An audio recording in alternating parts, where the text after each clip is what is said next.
चलिए प्यारा बच्चों, फिजिक्स का सबसे इम्पोर्टेंट मैं क्वेश्चन लेकर आया हूँ आपका नॉमिकल, जो काफ़ी टिपिकल क्वेश्चन होते हैं। इसमें मैं आंकिक प्रश्न पे बात करने जा रहा हूँ, जिसमें कह रहा कि एक अवतल दर्पण, यहाँ पे है एक अवतल दर्पण की फोकस दूरी 20 सेंटीमीटर है और एक वस्तु दर्पण के ध्रुव से 30 सेंटीमीटर की दूरी पर रखी गई है।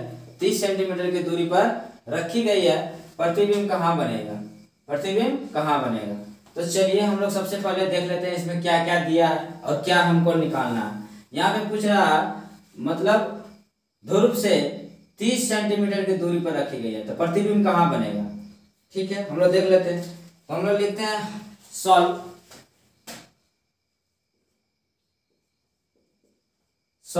में यहाँ दिया गया है कि क्या क्या दिया है, इसमें लिखना है।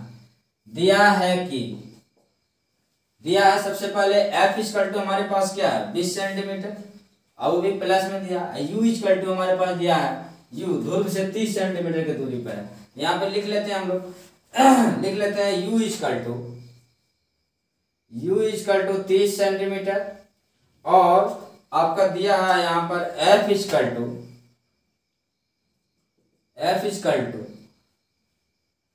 प्लस दिया है 20 सेंटीमीटर। तो ये हमारा इसमें दिया है और निकालना है हमको। तब हम लोग कहाँ चलेंगे, दर्पण सूत्र से। दर्पण सूत्र होता है 1/v plus 1/v plus 1/u और इक्वल टू होता है 1/f। तो चलिए हम लोग इसको यहाँ पर अप्लाई करेंगे। 1/v लिख लेंगे, अब दिया है तो अब लिखेंगे अब दर्पण सूत्र से। तो दर्पण सूत्र अभी हम बताएं 1/v plus 1/u equal to 1/f। तो आइए हम लोग लिख लेते हैं यहाँ पर क्या है 1/v और ये बराबर इक्वल कर देंगे 1/20। 1/v बराबर क्या 1/20। अब यहाँ पर हम लोग लिखेंगे 1/v इक्वल टू, अब हम लोग चलते हैं यहाँ पर माइनस हो जाएगा 1/30।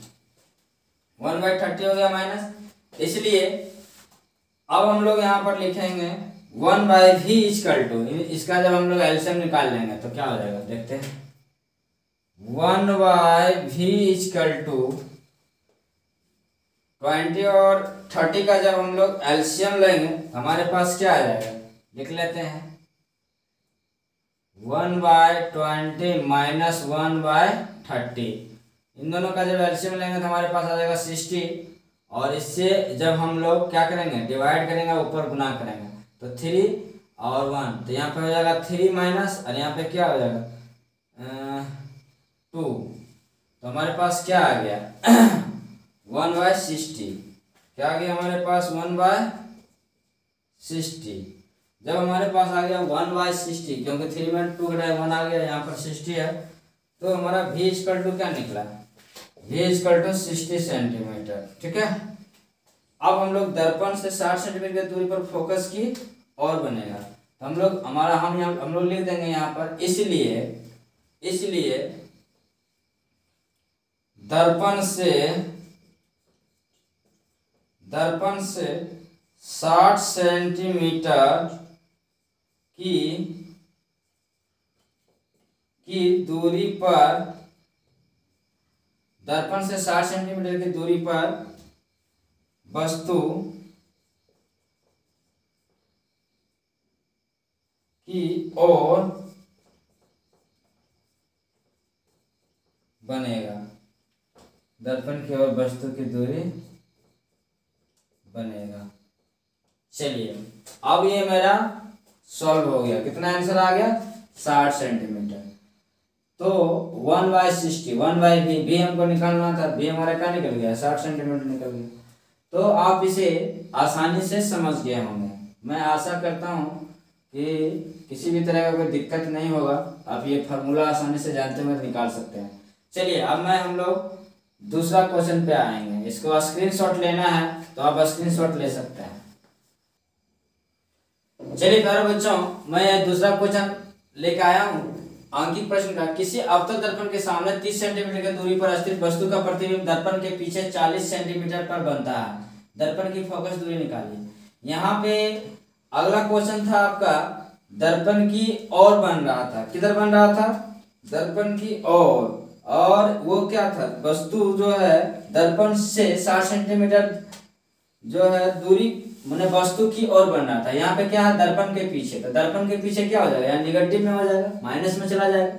तो इसको हम लोग पहले लिख लेते हैं। यहाँ लिख लेते हैं क्या क्या दिया है। हम लोग लिख लेंगे दिया है कि सॉल्व में आते हैं SOLV सॉल्व लिखेंगे। दिया है कि u बराबर कितना है? u बराबर हमारे पास दिया है 30 सेंटीमीटर। v बराबर है माइनस, यहाँ पे माइनस में आ गया, v बराबर माइनस 40 सेंटीमीटर। तो यहाँ पे दिया है u बराबर 30 सेंटीमीटर और v बराबर